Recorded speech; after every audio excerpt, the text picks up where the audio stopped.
बुरी सोहबत का असर। एक गांव में हमजा नाम का एक समझदार मगर सादा लड़का रहता था। वो पढ़ाई में अच्छा था और अपने वालिदैन का फरमाबरदार भी।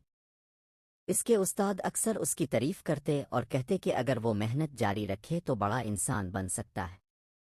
एक दिन गांव में चंद शरारती लड़कों का एक नया गिरोह आया। वो स्कूल कम जाते और सारा वक्त खेल कूद और आवारा गर्दी में गुजारते। शुरू में हमजा उनसे दूर रहता था, मगर आहिस्ता आहिस्ता उनकी हंसी मजाक और आज़ादी इसे अच्छी लगने लगी। इसने सोचा, थोड़ी देर उनके साथ रहने में क्या हर्ज है। कुछ ही दिनों में हमजा ने होमवर्क करना छोड़ दिया। वो स्कूल से वापस आते हुए सीधा उन लड़कों के पास चला जाता।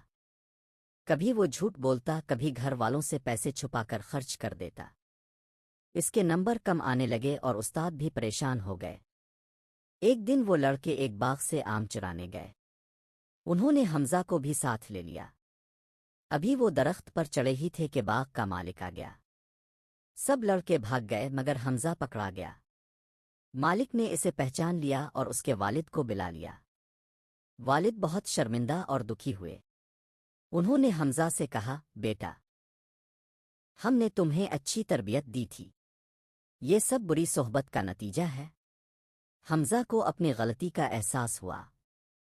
इसने वदा किया कि वो आइंदा उन लड़कों से दूर रहेगा और दोबारा मेहनत से पढ़ाई करेगा। इसने सच में ऐसा ही किया और कुछ अरसे बाद वो फिर से उस्तादों का पसंदीदा शागिर्द बन गया। सबक: इंसान जैसी सोहबत इख्तियार करता है वैसा ही बन जाता है। अच्छी सोहबत कामयाबी देती है, बुरी सोहबत रुसवा।